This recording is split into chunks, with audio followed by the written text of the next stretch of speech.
Bien, continuamos ahora en Ritual de lo Habitual. Estamos en comunicación telefónica con Nahuel Sosa, sociólogo, abogado, docente de la UBA e integrante de Agenda Argentina. Hola Nahuel, ¿nos estás escuchando? ¿Qué tal? ¿Cómo están? Sí, perfectamente. Bien, Nahuel, todo bien por aquí. Qué bueno que escuches bien.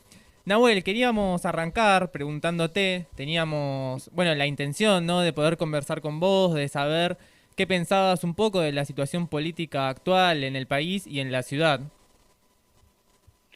Bueno, me parece que estamos en un momento bastante clave a mitad de mandato, en el cual próximos a unos días de las elecciones, el gobierno está de alguna manera terminando de reafirmar cuál va a ser su rumbo, y en ese marco lo que uno puede observar es que después de la derrota de las PASO, el Frente de Todos ha tenido ciertas situaciones de tensión, pero que poco a poco se empezaron a revertir y a consolidar como alianza gobernante. Y frente a esto hay un sector de la derecha que está apostando fuertemente a, a generar un clima destituyente o desestabilizador, en el cual o se pretende imponer un ajuste brutal o se pretenda que el gobierno se tenga que ir antes de cumplir su mandato.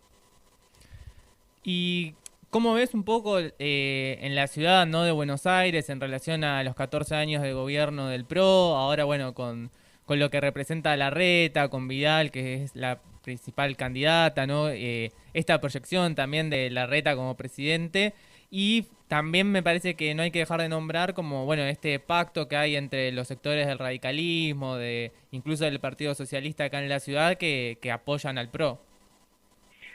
Bueno, la ciudad es el gran laboratorio, ¿no? De esta suerte de nueva derecha, es la cuna, por decirlo de alguna manera, pero lo que es curioso es que cuando uno saca el marketing, estamos en una ciudad con profundas desigualdades, ¿no? Que siendo una de las ciudades más ricas del país, sin embargo, las desigualdades entre Rivadavia para el norte y Rivadavia para el sur cada vez se han profundizado más. Estamos en una ciudad en la cual en los últimos 10 años se ha bajado más de un punto por año en el presupuesto educativo, y hoy el presupuesto de la publicidad y del marketing es 3 veces superior al presupuesto en educación, ¿no? Hace poco se había desmantelado el plan Sarmiento, que era el que permitía que los pibes tengan un dispositivo para conectarse a Internet, y en plena pandemia la ciudad de Buenos Aires no pudo garantizar el acceso a la conectividad. Entonces creo que poco a poco, si bien está claro que es uno de los lugares, bueno, es el centro más fuerte que tiene hoy Juntos por el Cambio, me parece que de a poco se empieza a desnudar este modelo basado en la especulación inmobiliaria, este modelo que destruye el ecosistema y el medio ambiente. Lo hemos visto con las torres y con Costa Salguero, ¿no? Como primero se prima pensar a la tierra como mercancía y no como un bien común, y me parece que en ese sentido tiene que haber una oportunidad para que el Frente de Todos pueda desarrollar una buena elección que nos permita estar en una situación competitiva de cara al 2023. Hola, Nahuel, te habla Gabriel, otro de los conductores del programa.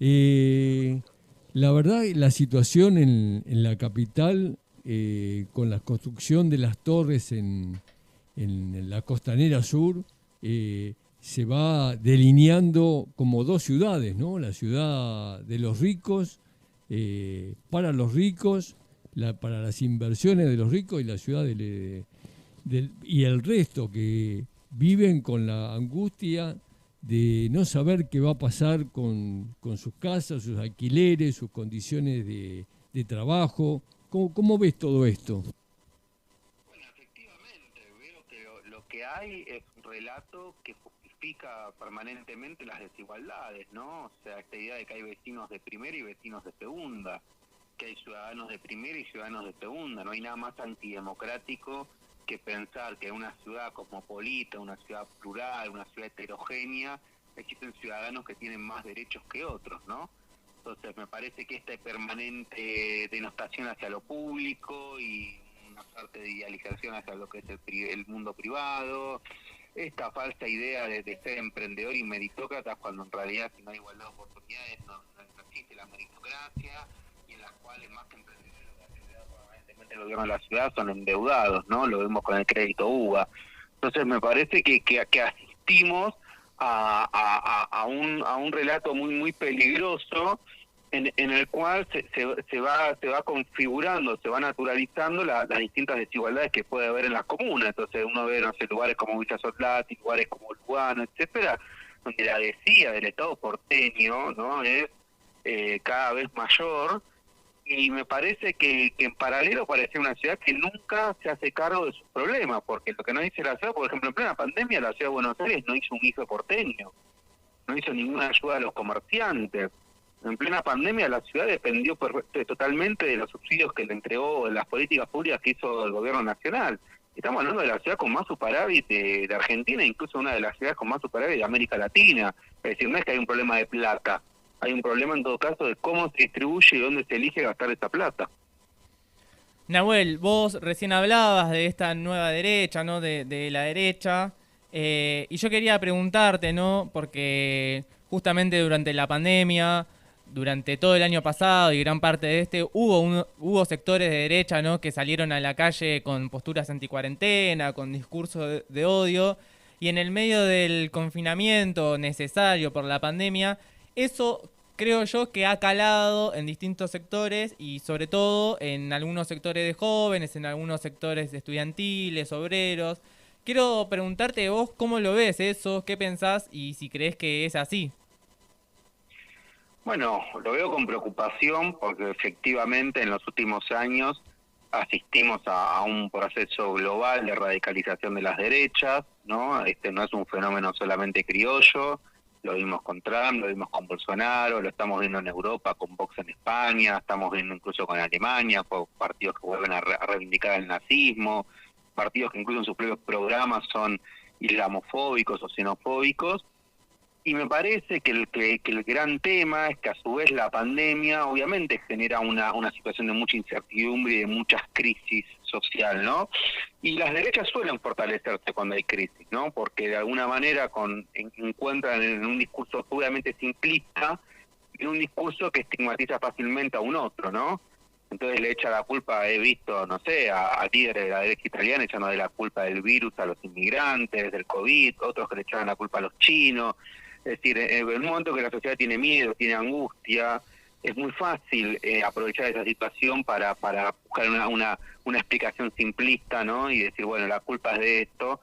Y me parece que a diferencia del liberalismo clásico, que uno lo podría ver en Alberti o en Sarmiento, que uno podría no estar de acuerdo, pero había cierta idea de nación, de progreso, cierta idea de lo público, uno ve más bien que una nueva derecha muy profundamente reaccionaria y agresiva contra la amplitud de derechos civiles y políticos, ¿no? Lo vemos todo el tiempo, se hace el documento ley no binario, se hace la ley de introducción voluntaria del embarazo, se hace la ley de cupo trans, y los supuestos liberales que venían a estar a favor salen inmediatamente en contra. Entonces me parece que es un problema porque promueve discursos de odio y porque no es un fenómeno marginal, es decir, no se limita a Milei esto.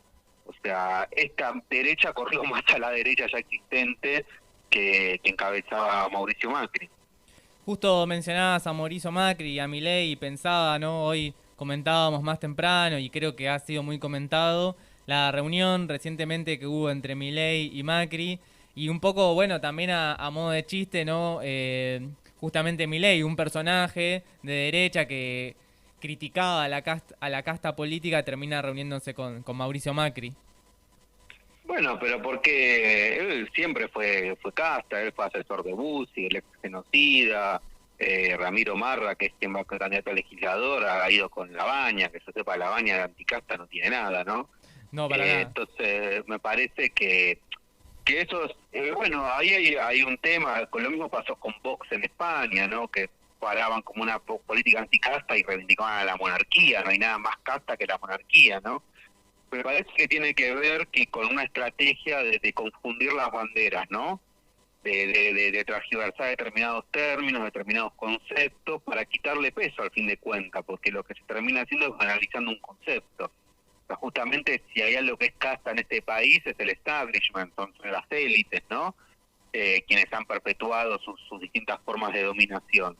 Me parece que un poco lo que se busca con esto es banalizar esos conceptos, y entonces cuando una fuerza que realmente sea anticasta o que quiere ir en contra de los privilegios, ya de alguna manera no lo puede hacer en esos términos porque el concepto se banalizó a tal punto que deja de tener el sentido original.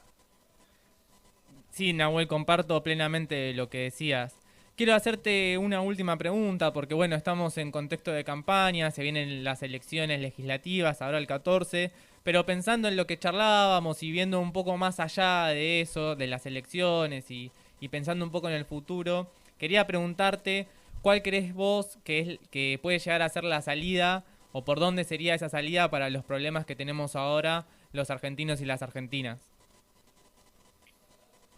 Bueno, me parece que la salida debe ser profundizar las conquistas sociales. Me parece que la salida, sin duda, tiene que ser un frente de todo fortalecido, con Alberto y Cristina, que hoy son sus líderes, pero también fortalecido con quienes lo componen, sus movimientos sociales, el movimiento obrero, los colectivos feministas, y que hay que ir con una agenda fuerte de transformación. ¿Sí? Por ejemplo, ha aparecido la idea de renta básica universal, la idea de reforma tributaria, la idea de transformar la ley de identidad financiera. Bueno, me parece que después buscarlo en los sectores estratégicos del país, como puede ser el litio, como puede ser la industria del conocimiento, como puede ser Vaca Muerta, para que desde una posición de soberanía se pueda volver a producir un esquema de divisas que no sea como está hoy, en la cual, por cómo está planteado el modelo económico, te permite la fuga de capitales. Así es, Nahuel. Un último comentario quería hacerte, pensaba mientras te escuchaba, ¿no? Que bueno, que justamente estos sectores que tienen un supuesto discurso antipolítica, anticasta, son opositores al gobierno del Frente de Todos, que fue el gobierno que, por ejemplo, en el Congreso conquistó la ley del impuesto a las grandes fortunas, un impuesto que justamente intenta o tiene la intención de tocar a esos sectores de la casta política y de la élite económica más beneficiados históricamente y durante la pandemia. Justamente, ¿no? Me parece que también han votado en contra o han estado en contra de la ley de etiquetado frontal y también han negado el cambio climático, ¿no? Pero me parece que es parte de un mismo combo que tiene que ver con cualquier tipo de cuestionamiento hacia determinados privilegios, hacia determinados o hacia la apuesta por ampliar todo derecho. Inmediatamente los anticastas terminan defendiendo a la principal casta que existe en nuestro país, que a mi modo de ver la casta histórica en nuestro país y en otras élites de América Latina, es aquella gran burguesía terrateniente, oligarquía, ponerle el nombre que quiera, pero es decir, aquella que ha vivido de rentas y aquella que ha vivido en base a explotar a las grandes mayorías.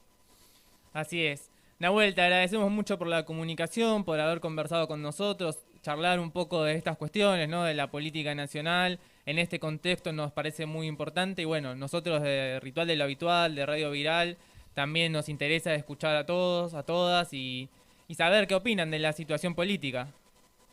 Perfecto, muchas gracias a ustedes. A vos, Nahuel.